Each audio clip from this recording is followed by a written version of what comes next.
Hello, everyone, and thank you for joining us once again on Itoro's Hub. My name is Itoro Jimmy.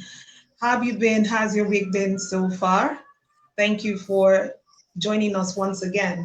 So today we'll be talking about observing the basic child rights. As you all know, we recently celebrated the Children's Day on May 27, and that's one holiday that children are always looking out for. One time they are ready to spend time with their parents. And to discuss that with me is Clinton Mabilo, and he's joining me all the way from Abuja. Thank you very much, Clinton, for joining us.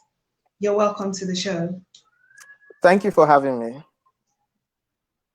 All right, thank you very much for joining me. So, Clinton, what are the basic rights of a child? What are the basic rights of a child? What would you say are the basic rights of a child? They are very, very simple. Basically, we have access to healthcare, education, and safety, personal safety. I believe those are basic rights that we can go around. Like there's also clothing, access to clothing, a good shelter, and access to good food, water, and all of that. Okay, so why Okay, why why would you say that the child's rights should be protected? okay. The child right is very, very important because we chant every day that children are the leaders of tomorrow and all of that. If the rights of these people, of these children, as it were, are not protected, we would end up raising people who become like a liability to the society because you already have people who are psychologically messed up. They feel this is where someone told me that when someone is being abused for a long time and they don't know what love is, they begin to think that is love. And imagine we have children who go about in that with that kind of headspace everywhere. That's the reason we have serial killers and all of the things we hear about these days. So I believe it is very important to safeguard the rights of children. So what are the children? Why would you say this children right is important? Yes, you've just explained part of it right now because yes, you talked about abuse and mistaking it for love when it's not corrected, when it's not talked about. So Yes. how important will you say the Child Right Act is? Oh, the Child Rights Act. Is that what you asked now? Yeah, I just want. yeah. Okay. It is so important. The importance of that act cannot be overemphasized. For instance, recently we had in Plateau State, there was a case that came up that some little children were abused by a particular gentleman. And we're looking through as lawyers, we're looking through the criminal codes, the penal codes, but we're not setting on how to pin this person down. But when we got to the Child Rights Act, we saw forced labor, we saw a whole lot of things, and we're very, very glad because the commissioner was like, he needed legal advice on how to proceed with the issue because the person isn't even Nigerian. But it was easy to go forward and say, okay, this is what we are doing because the Child Rights Act gives those safeguards that this is what you are going to do in the case this happens. There's something about legislation and punishment. When Yeah. even though it may not be 100%, but when you hear that, oh, for instance, you steal, you're going to go to jail for a certain number of years. You're going to either one, not steal, or perhaps you steal and you are caught, you get punished. Other persons see the punishment and they are not like, okay, this is the society through the legislative arm has prescribed that this particular thing, it is not accepted here, and this is the consequence of such things. So I believe that is where the act comes in. Wow. So now, you like you mentioned earlier, the Children's Right Act includes the right to association with the parents, right? And human identity, basic needs, for physical protection, food, shelter, and all that. What percentage of the Nigerian child would you say have access to these benefits? Well, in the case of the Nigerian child, it's really, really sad because if I were to give a quota, I would say I don't think up to 10%. I'm not trying to be what's the word now, to be pessimistic. I'm just being realistic about the situation because for every one child that could go to school, well, okay, now let's look at healthcare. I was at the hospital one day and I saw a lot of children. There were so many. I was going to the pediatric ward, I think, so many children. And I was told that their mothers have to buy their own, is it their own syringe, their own what have you. There's so many things that they had to do on their own. And I'm like, from where I stood at that point, I was like, these children are being denied healthcare. That was the general hospital. How many people can afford to go to the private hospital to do anything? Now, okay, for some people say, okay, have insurance. Insurance brokers keep preaching, and I meet some of them, and they will tell me it's good to have insurance. And I paid for insurance at some point, and I'm thinking, wait, for this insurance I'm paying for at this time, how many others will not be able to access? How many others do not even know what insurance is? Talk more of saying I want to pay for insurance. Because you go on the street, you see children hawking.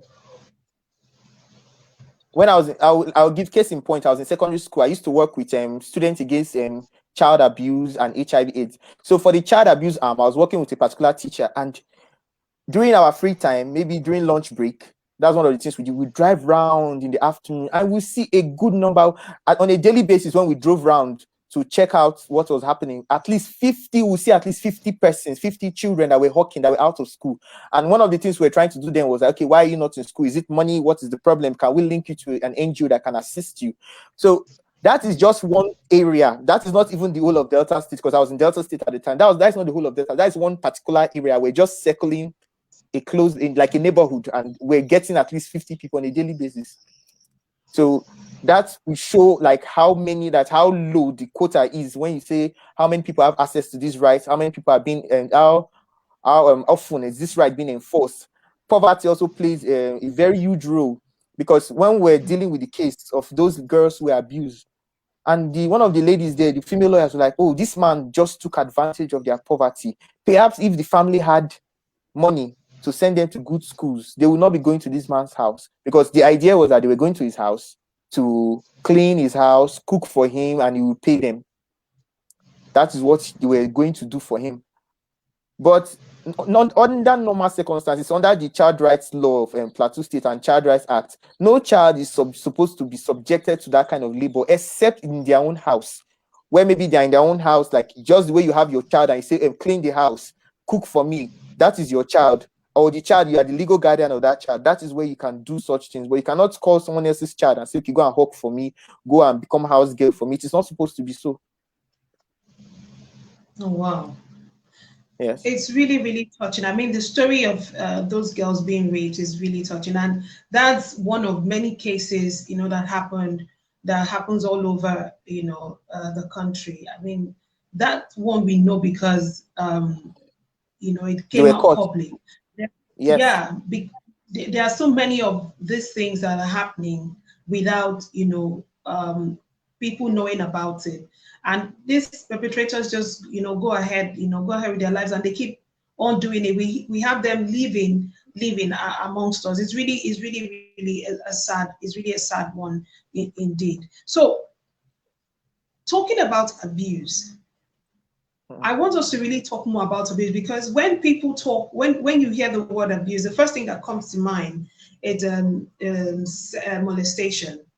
Now, abuse, we know, comes in different form, and people don't. I would say most people out there don't know that there are certain things they do to a child that is tagged child abuse. For instance, let's say, for instance, something happened around my area here where a head teacher was actually beating toddlers for coming to school late. I mean, they came to school, their parents dropped them off, and you're beating them. I mean, we're talking 3-year-old, 4-year-old, 5-year-olds, and you're beating them so much that they are even scared, to come to school. I mean, I ran into a child the other day. I went out to get something. So on my way back, I think the child came late. And getting to the school gate, he saw that they were flogging his, peers. He cried and ran back. I mean, you could see the terror. He was very, very frightened. The child was really shaking. How do we educate caregivers? How do we educate teachers, on this, kind of things? Because to them, it's not child abuse, because somebody actually confronted the woman, and she goes ahead and says, um, uh, we beat them because they came late to school. And when she was asked, are they the ones that bring themselves to school? Don't you think it's proper for you to consult the parents? Let the parents know that, oh, okay, if the child comes to school at this time, that you should take the child back home. We won't allow the child in. I mean, reach some form of agreement with the parents to know what is actually going, how you're going to resolve it, rather than beat the child. And the woman was like, if we don't beat the child, the parents will not sit up. As if it is the child's fault. Okay. Now, I also have issues with, children being beaten for not paying their school fees. These children are not the one responsible to do these things. They are just kids. And then they come and they are being beaten up, asked to kneel down under the sun and all that. How do we address issues like this? I mean, as a lawyer, how would you tackle a case like this if it was brought to you? Okay, before I even go into trying to tackle the issue, it boils down to our systems in Nigeria. For instance, you want to open a school, you want to become a proprietor or proprietress of a school. You basically, what you need is to go to Ministry of Education, pay a lot of money, because my friend had needed to register at a point, and you pay a lot of money, nobody comes to check you, and there's an amount of there are some levies you pay, and as far as you're paying that, you are good to go. Nobody cares what you're doing in your school.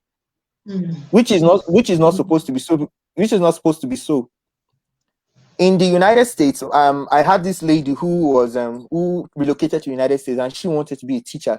You would have to take psychology courses, children's psychology courses, so that you know how to address each child.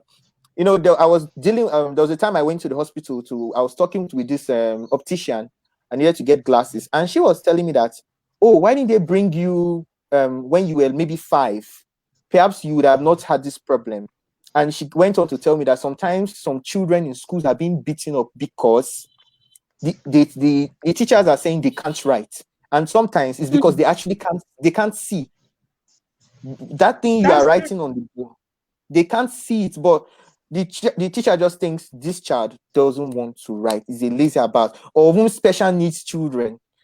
I don't want to even talk about, let me not talk about special needs. Let me just talk about these basic ones. Now, the child can't see, and the teacher is thinking, oh, I need to discipline, I need to beat. That is how I can get them to do what they are supposed to do without consulting the parents. Like you said, the children who come late to school, they don't bring themselves. They are not the ones that get there. If you check, they are mostly very little kids. They don't bring themselves to school. They are just people who they're impressionable. It's when they wake them up, they wake up. It is when they get them dressed, they get dressed. So there's no system like that really in the schools that enforces. And now, okay, let me go into the schools in Nigeria. We focus more on the academic aspects of schooling. No, we don't go there's supposed to be a counseling and guidance session of every school, but how many of them actually work? Like in all my years schooling, it was only once that I went to a place that the counselor was actually working, and the woman didn't spend more than 6 months. She got a bigger offer out of the country because she studied guidance and counseling for schools, for education, and she got a better offer abroad. It didn't take her 6 months. She left because she was undervalued. You go to guidance and counseling, and I don't want to go, but basically those structures are not there. Oh, the child is acting out. The next thing, beats the child. Do this one, do that one. Because if those structures were working, you wouldn't you wouldn't have a situation. There wouldn't be a need where you have a situation where a child is being beaten all the time, or the teachers are being unnecessarily ruthless with these children. You wouldn't have that situation. But we don't have those structures. And the Ministry of Education, like I was speaking, there was a form I spoke to at a point that was 2 years ago. I was trying to do something in education, and I spoke to a former director in Ministry of Education, and she told me that sometimes you try to enforce some of these things, in their mind, they're telling you when she's tired, she will stop. Or when she leaves, we'll continue doing what we want to do. Because that's what happens. That is how far the decay of the system. Because when you have a structure that can manage these things, you wouldn't have a situation where people are being abused. Because the lady was like, she had to go through a lot of checks after taking the psychology, the child psychology exams, certifications and exams. She also had to be what's the word now? Screened. She had to be screened by psychologists in the United States. And this was a public, this was not even for the private school now. This was a public school. If she has the the kind of mental headspace to handle children. Because we all know children can be because she was she was going to teach kindergarten. Mm-hmm. So that was all she had to go to, just because she was not thinking, if I was to go teach maybe something else, secondary or whatever, I wonder what kind of things that would make me go through. But they needed to make sure that the children are safe with these people. But in Nigeria, these things are not there, because they keep telling, and in Nigeria too, there's always this thing of discipline. Even if you go to the maybe you come to the office and let's say you file a case in a court, depending on the kind of judge, if the judge is not someone that is very exposed, they can tell you, this is Africa, we're disciplining our children. But they forget, even in the Child Rights Act, it shows that there's a thin line between discipline and abuse. Because I'm disciplining, before you know, you are now abusing. Okay, I think you want to say something. No, you just took.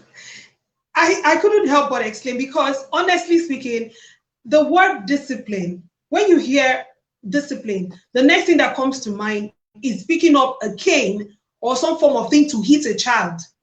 Now, that's why people have gone as far as, burning a child with hot iron, and they say they're child.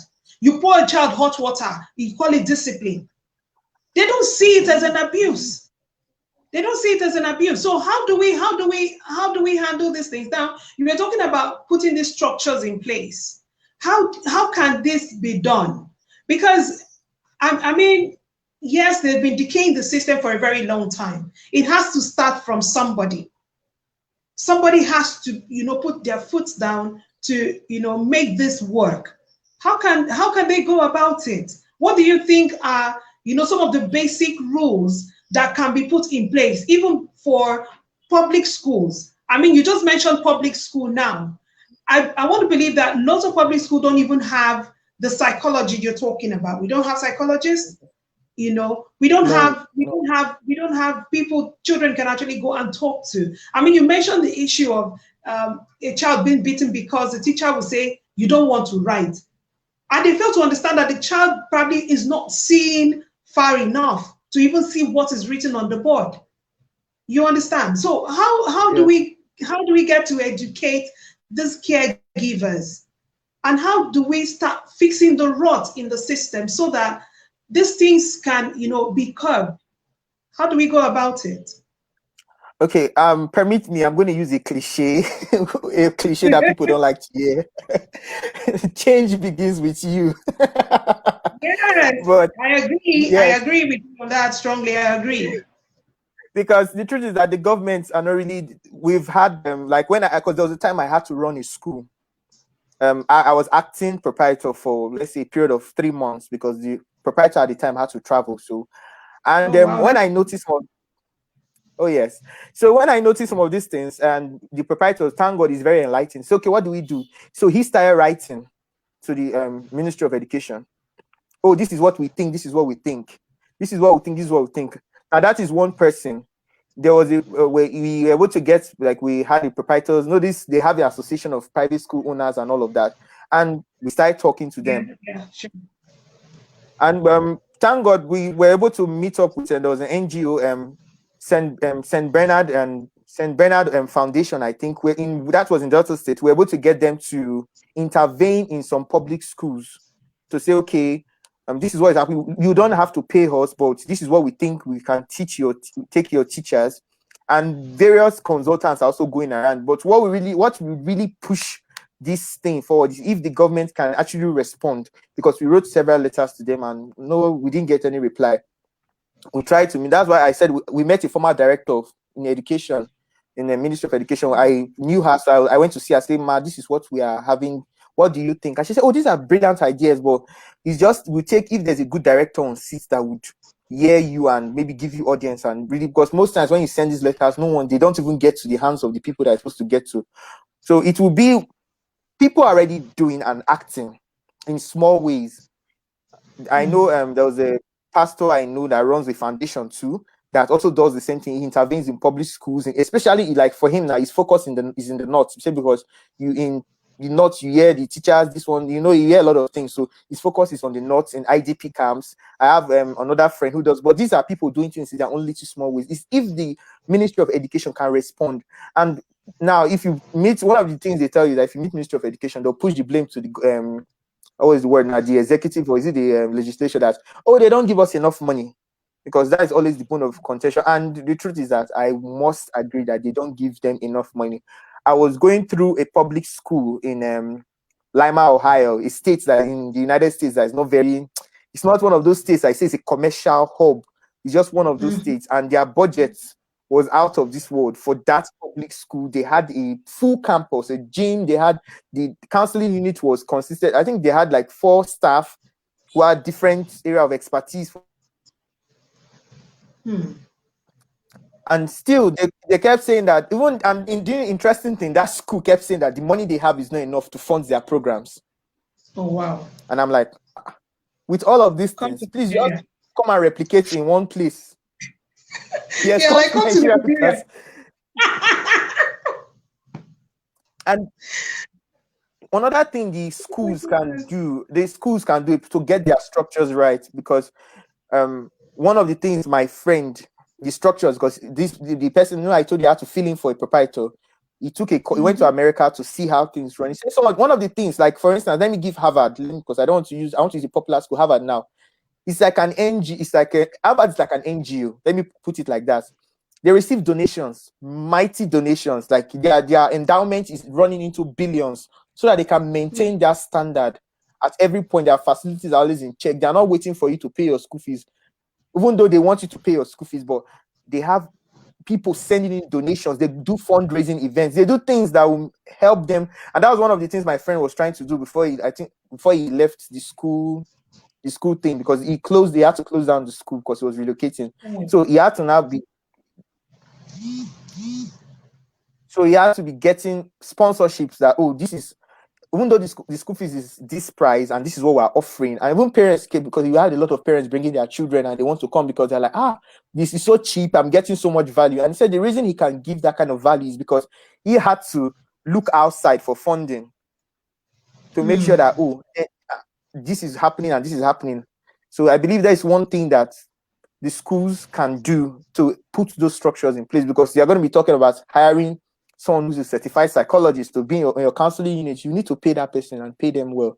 Some of them have not finished paying their teachers who are teaching subjects. So it is just one of those things. Honestly, I understand all the challenges that you've actually outlined. And this is very, very disturbing, especially with the way things are actually going, right now. So it still brings me back to how to best, talk to parents. That I don't think you attended that question. How can we talk to the caregivers? Instead of always beating the child, for school fees, not paying school fees and coming late and all that. How do we, how do we discuss this? Because most people will tell you, if you can't discipline your child, allow the teachers discipline the child. And the only language of discipline they understand is always whipping. I mean, these kids are very little. They're always whipping. There are lots of ways you can discipline a child. I believe there are lots of ways you can ask a child to stand up for 5 minutes, for instance. I mean, when his mates or her mates, when their mates are sitting down and they're standing up, it makes them uncomfortable for a while. So they know that they go through these challenges, right? So how do we start talking to caregivers? What language should parents speak? I mean, Okay. most parents. Let me also say that most parents believe that the best way to discipline a child is whipping the child. I'm not saying you Okay. can't, whip them once in a while, but not at the level you have to get something very long and you start beating them. I mean, as young as 3 years old, is that Okay. not? Can't I say that that's child abuse? Yes, it is. Okay. that's where the importance of the structure. I mentioned earlier that I'd only been in one school where they had a counselor that was working, where the counselor actually knew her job. So it was always easy in the structure of a school, Mm-hmm. generally, the way schools were supposed to be designed. When I was doing those things I did for the school I did the stuffs for, the counselor is supposed to have a lot of influence beyond the principal. I could remember at the point in time, this counselor was like, okay, this is what, because there was a time a child was flogged and child fainted. It was very bad. So the counselor had to say, no, who is the teacher? I want the name of that teacher. And the counselor had to give the teacher counseling in line of his job. Okay, this is your job, and this is how you are supposed to go about it. And there was a child that was coming to school then, was coming with marks. And he was now becoming, because at first she noticed that, oh, this child's grades are dropping. What's the matter? It looks like, and the standard for passing is very high. What can I do? What's the problem? So after bringing the child, having sessions with the child, we turned out that, oh, the child was facing a lot of abuse at home, stepfather Wow. abuse. So the woman, the counselor, the lady, had to call the mother and say, please, I would love to see you. Your child, his grades are dropping. This is the issue. This is the issue. And I think this woman didn't tell, of course, she's a professional. She knew how she went about it. This is because she didn't even give us details of the session, but that is where that structure is important. Because now you see this woman now who is doing, like, she's going over and above to do her job. If you go to Mm-hmm. most schools, what counselors do is to help you register WAEC. That is some of they are the only job. No, I'm serious. I've been to some schools and I'm like, what is the job of the counselor? To help you register a WAEC, make sure you register for a WAEC and you read your books. That is all I know. But this woman now, she's a professional. So she know that, okay, why is this child grade dropping? At least if somebody from the home is not noticing something, like, oh, nobody from the home is noticing that something is wrong. Somebody in the school, somebody who's supposed to be there. That's why the counselor is there, so that, okay, the counselor will look at it. Oh, something is wrong from this end. And if somebody from the school doesn't know, that's why I love humans are, what's the word now, social animals. Somebody from the Yeah. church should know that, oh, even like, for instance, now Sunday school people who teach Sunday school in churches, how do they go about it beyond the oh, Jesus, which I love Jesus, I'm a fan of Jesus, of course, but beyond all of that, what do they do? Because I remember I was going through a curriculum. I'm not called the church, but I was going through a curriculum for how their teachers, their Sunday school teachers, must go. It felt like a full-time job. I was like, is this just to teach children's class on Sundays? And one of the pastors said, yes, because we want to make sure that you are not bringing our children down. They're going to grow up confident and they're going to be able to express themselves. And if they're having issues, they're going to be able to speak up. So now that's church. So it's all now that church decided that, okay, we want this structure in place. How much will it cost us? From what I heard, they had to call in some trainers from South Africa and England to teach the people that said, oh, we want to do this. Okay, this is you. This is the man that will teach you. This is the course you must take. Now that church decided to have that structure and they paid for it. Obviously, they paid for those trainers. They housed them. They fed them. Schools who have it paid for it. So one of the first ways is to make the schools, the proprietors, the principals, they should see the importance of those structures. And usually, from some of them, at least I've met up with quite a number of principals when I was still doing this school stuff. They are open to the idea of, oh, we should totally have this structure. Those that can afford it are like, okay, we should have it. Those that can't, are like, is there an organization we can write to? So the importance is for them to first getting them to see the importance of these structures before we can say, okay, we want to put them in place. And from there, we can begin to bring in the solutions as we go for that. So that is how I see it. Okay. So now, how early would you say should a child be taught their rights? How early? Awesome. For me, in my opinion, because everybody has for me, as soon as that child can understand right and wrong, from the moment you can say, I can hold this child accountable, like, oh, you were supposed to, I told you to collect one cookie from the cookie jar, you collected 6. Now I'm going to punish you for it. As from the time you start doing that and making that child understand these little things, concepts, you should start, how will I put it now, feeding it into conversation. You may not come out. I cannot tell a 5-year-old and say, oh yeah, human rights. So human rights is this one. I cannot start telling you. How will the child will not understand? But I will make that child to see, like, oh, this is, for instance, now, if somebody does this to you, they are not. In fact, nobody's supposed to do this, but this and this and this to you. It is not right. Anybody plays this kind of play with you, come and tell me. I'm your brother. I'm your dad. I'm your uncle. Come and tell me, because that person needs to be dealt with. Like in the school I was working in, they had, of course, we had some older children and younger children. There was this young girl, very amazing lady, young lady, I would say.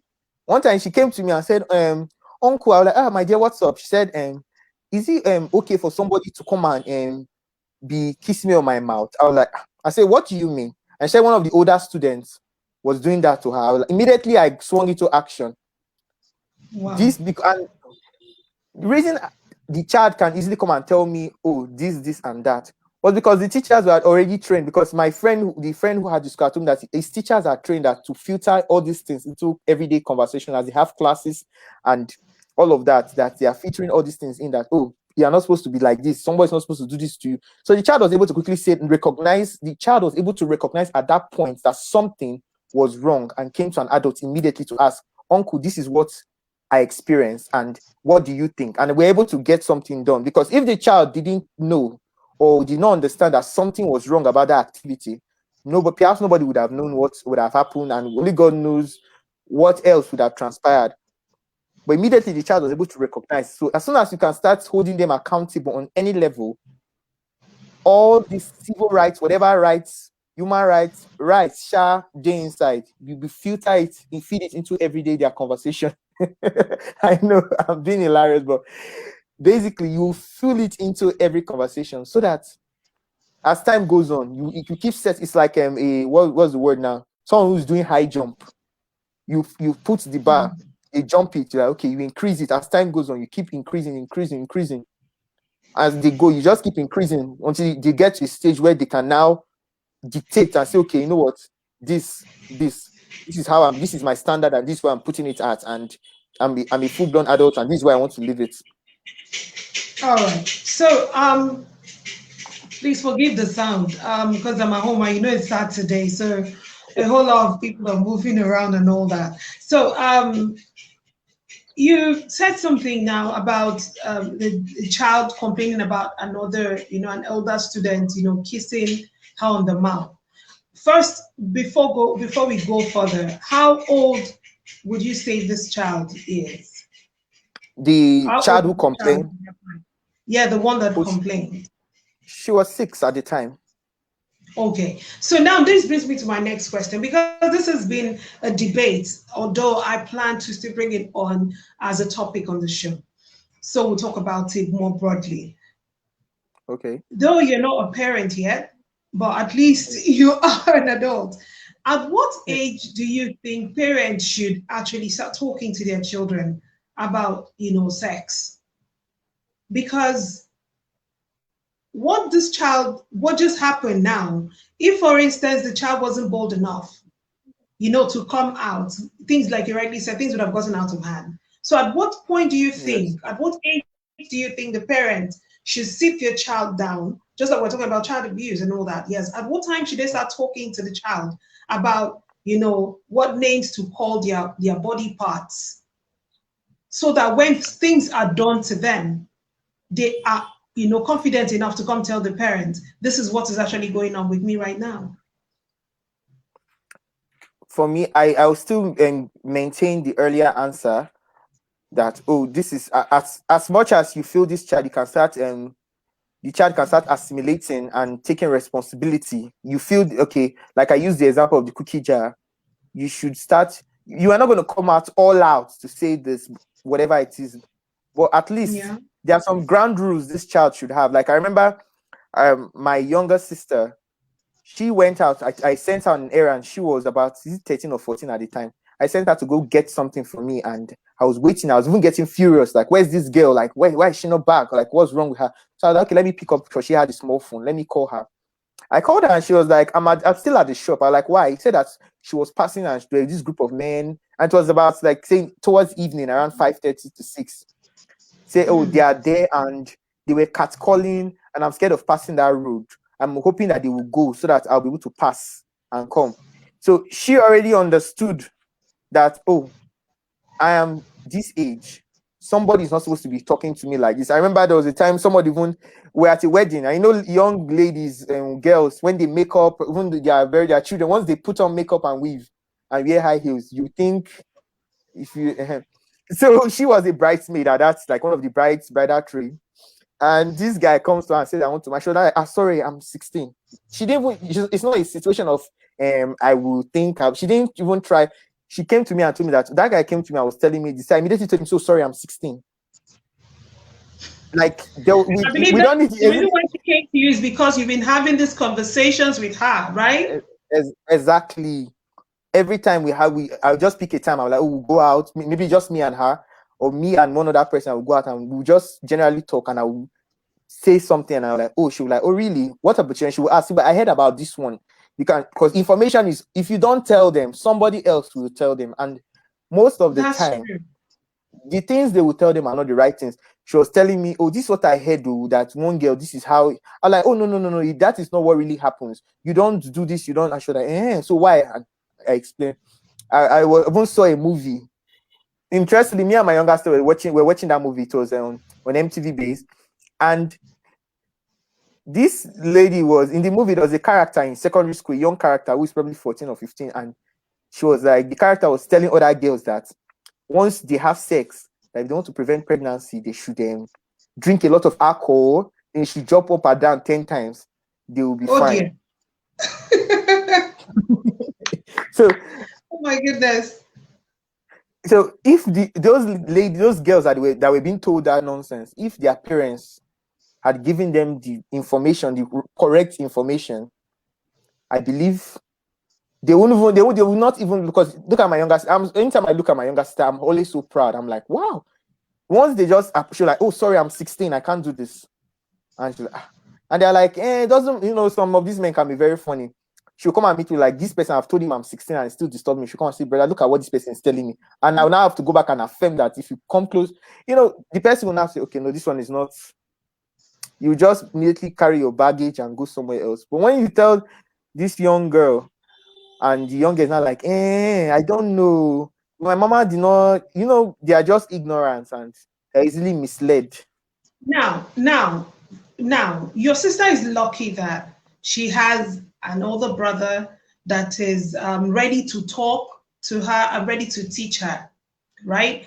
Most siblings can't even have this conversation, not to even Yes. talk about parents. Parents are even shy, of having these conversations with their children, right? Now, say for instance, your sister now is the first child, and she doesn't have an elder brother or elder sister to go to. What would you advise the child to do, or how would you advise the parents to tackle it? Because sometimes the teacher they Sorry, go can you please to. repeat that question? You were breaking up. Oh, okay, You were breaking okay. up So earlier, I'm and saying I that. really didn't get the question. Okay, I'm going to repeat myself. Can you hear me better now? Can you hear me now? Okay, yes, a little better Okay. than just a moment ago. Yes, I Okay, can. so I'm saying that your sister is actually lucky that she has an elder brother to come to discuss issues like this, right? Now, what happens if, for instance, she Yes. was born into a family where she's actually the first child and she doesn't have an elder brother, an elder sister to go to? How do you how what advice would you give to a child that probably has some that kind of approach? People coming to her, making advances and all that. Now bear in mind that their parents, most parents don't even want to discuss that with their children. I mean, I'm saying this because growing up, we have conversations with our friends, and like you rightly said, there are some things that most things we find out is between ourselves, because you hear somebody say, you assume, you add yours to it, and everybody keeps adding their own pepper, salt, to whatever solution they think they have, and the conversation just blows up. and they think they have the solution. But at the end of the day, they are all a little bit of assumption, from here to there. Now, you have people who have probably gone through that process and now they are parents. Then they'll be like, oh, I wish my parents, would talk to me about these things. I wish my parents could discuss with me about it. And now they are also parents and they can't even discuss, these things with their children. How would you instruct, how would you direct a child like that? Is there a place a child can go for help or go for counseling? Is there any structure that could probably educate a child, Okay. aside from the parents? Yeah. Yes.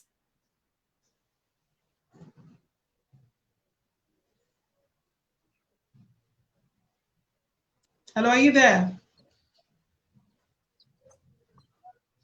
Yes. Okay. Yes. Yes, I am. Okay, you were a little bit off. I think it's the internet, but you Okay. you are okay. Okay, go ahead.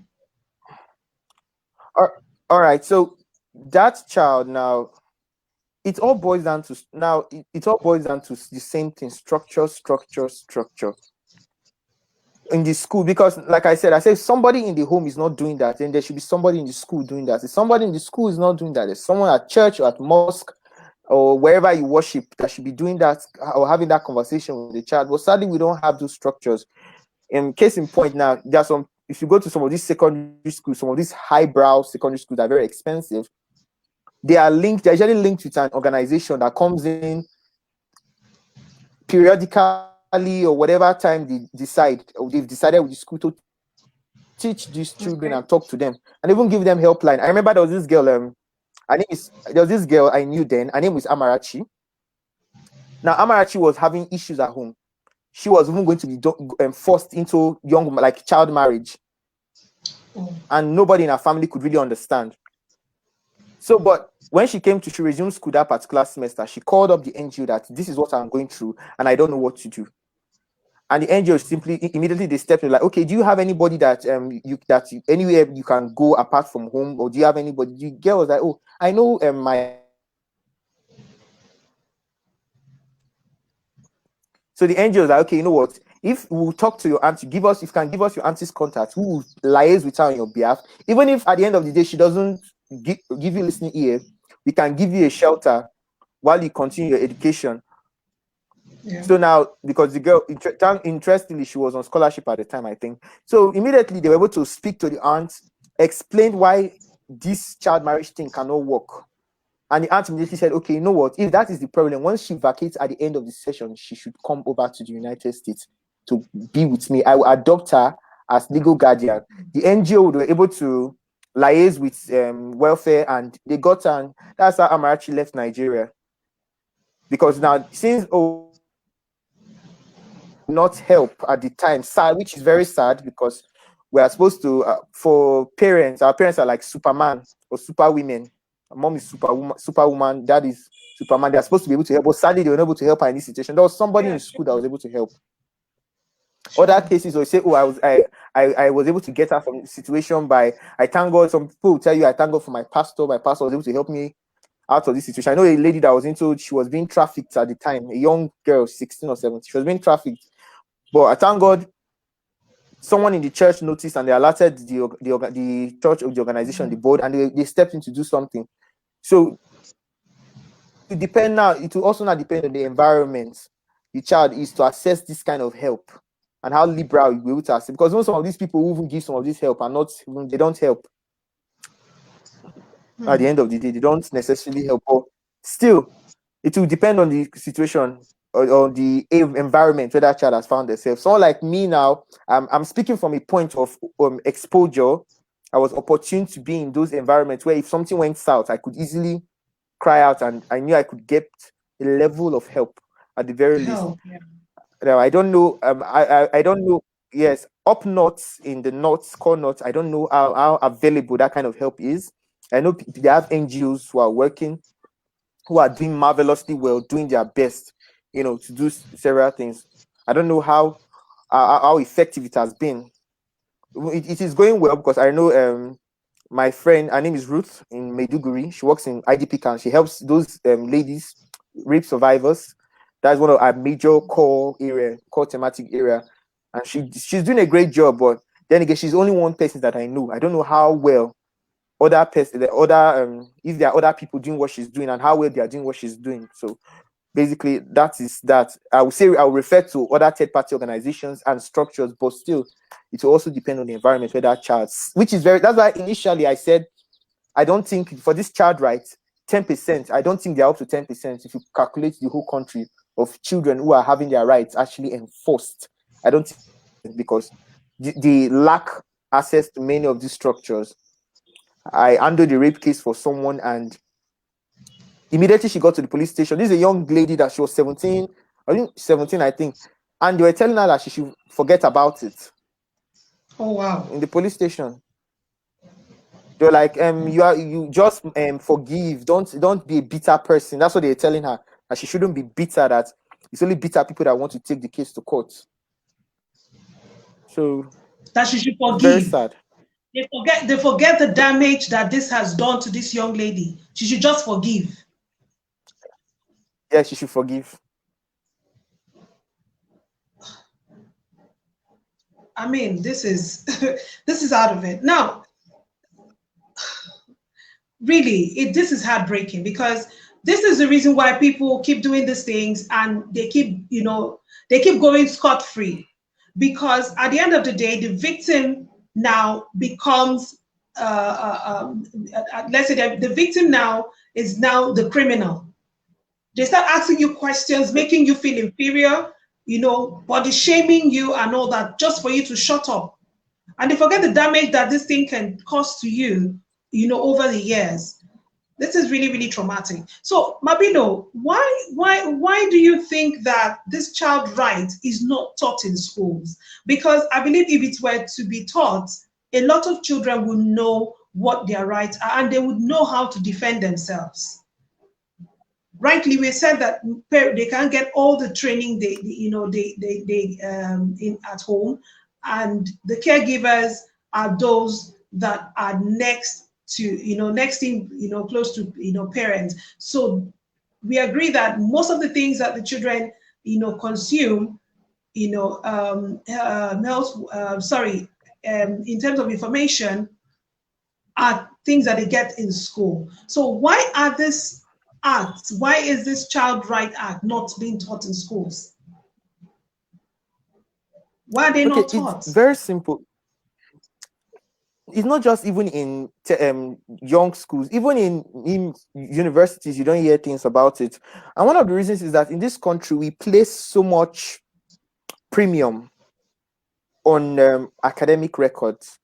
We don't, in fact, are you carrying first? If you're not carrying first, we don't care about your story. We don't want to know. The issue is why you're not carrying first. That is the focus. You want you to do well in school. Nobody's asking how this child is feeling. Like I remember there was someone I never really when you get close to people and you hear their experiences, you begin to like, wow, you have a lot of aha moments. He was doing so well as an academic person, and he was in the sciences, and he was doing so well until one day I had the opportunity, because I was an art student. I don't go close to the science block because we have very many, and I was opportunity to hear from him. And this guy was very sad and damaged. He was feeling suicidal, that he wanted to read law, and he doesn't know why he's still doing what he's still doing in here. That's what he said. He said, I don't know what I'm still doing in. This was when SS2. So I don't understand what I'm still doing in these classes. So there's a lot of premium on do well, go to school. Nobody's going to think about right. In fact, a friend of mine rightly told me that sometimes she feels the Nigerian system of respect is put in place to bully young children and young adults, because she gave a scenario, say that I'm in Nigeria, somebody's saying, you don't know this person from anywhere. I'm old enough to be your mother, or they haven't called you my daughter, and they're using my daughter, they're bullying you. That's where it starts for now. Okay. Uncle Joe lives next door, and in school and at home, has been taught to respect elders, so to say, without any other, no detailed breakdown of what the ground rules, like I said, no ground rules. respect your elders and all of that. So Uncle Joe says, okay, come to my house and wash my clothes. And this child keeps going. And he keep going, and something happens, and the child cannot do, and he will not say, if you tell anybody, I will report you that you're a bad girl. Now the abuse just goes on and on and on and on. So it all boils down to it. They will look at it, because Africans are very quick to, should I say judge, or should I say conclude? When it comes to this issue, they'll say teach them rights. Which rights? So they will not start being rude to their elders, because that's what they come. So they will not call police for you when you beat them. That's what comes to their mind 80% of the time. Because when you talk about child rights, they're like, no, do you think this is America where you can call police when your parents beat you? That is what they will tell you. You see, that thing you just said there, a lot of people, I've heard a lot of people say that when a child speaks up, a child does something and you are quick to shut the child up. Here we have that culture of always hushing the child, and that has actually, traumatized a whole lot of, children that have actually grown up now to be adults. And they lose their confidence at a very early stage, and you keep saying, how can you be this and you can't even speak in public? How can you be this age and you can't even defend yourself? That's because from that very tender stage, they've been bullied. They grew up in a bullied environment where you got bullied by your brother, bullied by your class teacher, and all that. You're not allowed to speak up. Speaking up doesn't mean a child is rude. It doesn't mean a child is rude. I don't know how best these messages can be passed. I mean, to caregivers. So how best do you think we can actually talk to these people? I mean, is there some sort of program that can be arranged, for teachers, school owners, to help them understand the Child Rights Act? How do we help them to observe this children's art? Well, it's like you said, programs. It will entail, for especially for the existing for the teachers we already have on ground. It will be programs on trainings, because one thing we in this country especially is we don't train and retrain. The idea is, I learned A, B, C, D. This is how we're doing it since 2000. In fact, what's 2000? Since before your father was born, this is how we're doing it. Nobody wants to learn, or even given the opportunity to say, let us learn something new. Let us hear from another source. Let us recreate this thing. Exactly. Nobody's given that opportunity. So it will be first of all, it will just be programs upon programs. And like I said earlier, those programs would only be effective when the government can respond. Because imagine we wrote to the time me and my friend, we decided to write to the Ministry of Education, and they responded, and they said, and they came up with a policy that, from now on, for you to be a teacher, you must have this certification as a psychologist, or at least have this certification in child psychology, so that you don't batter the children unnecessarily. That is something, because we initiated the program and we sent proposals and reports to them. If they had stepped in and said, okay, you know what, this is what we want, this is standard we want from here on, we begin. It will not happen in one day, but we'll begin to see those little changes. For now, I feel the schools and the environments, any kind of environments that have those structures, like I said earlier, are those who decided that this is what we want and this is how it's going to be, and they made sure that we're going to put it in place, and they could afford to put it in place. So that is one thing, the kind of power. That's why people say private school parents, if they have money, they would rather send their children. Those that have the money would rather send their children to private schools, because in the private schools, many of these structures are in place. And even if they are not in place and something goes wrong with your child, you can call, what's the word now? You can hold the school responsible. You can hold them accountable. It's easier to hold them accountable because they are thinking about, this is a private organization. We want to keep the profit coming. And what if people hear about this? That is on the school aspect. Sorry, that's on the school aspect. And for parents who educate their children, it's like I said, once the children are being educated on these things, it's easier to hold whoever is responsible accountable, because the child is bold enough to speak up. The school is putting structures in place to make sure the child speaks up and to prevent any form of rights abuse for that child, because they know that these parents have paid us a lot of money to keep these children in our care, so nothing can go wrong. We can't have allowed anything go wrong. So that is Yeah. for that. So for basically for the public, is for the government to come in, especially for the public schools, because one person, my friend now, is doing something in his village community secondary school. I know of another person doing something elsewhere, but it is not enough. It will only be more effective when the government can respond and just say, okay, let us respond to some of these issues. So basically, that is that.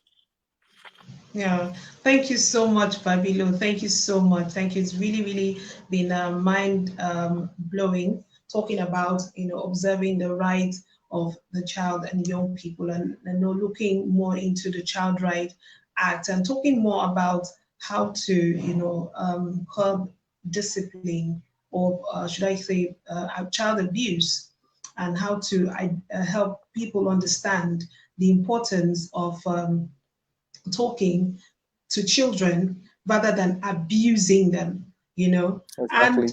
it's really been it's really been an interesting chat, because lots of people, like I told you, I mean, the school around my area, the man that met the woman that day was like, "Why are you beating these children? These are just 3-year-old, 4-year-olds. These children leave their homes, they come to school. Their parents are the ones that bring them to school. Why not tell the parents, don't bring this child late tomorrow? Rather than that, you just bring out your cane and you start flogging these children, as if they're the ones that drove themselves to school or bring themselves, from home, and then you beat them for paying their school fees. These are conversations that should be have that you should have with the parents and not with the children. Beating them would not bring out the money immediately, Exactly. right?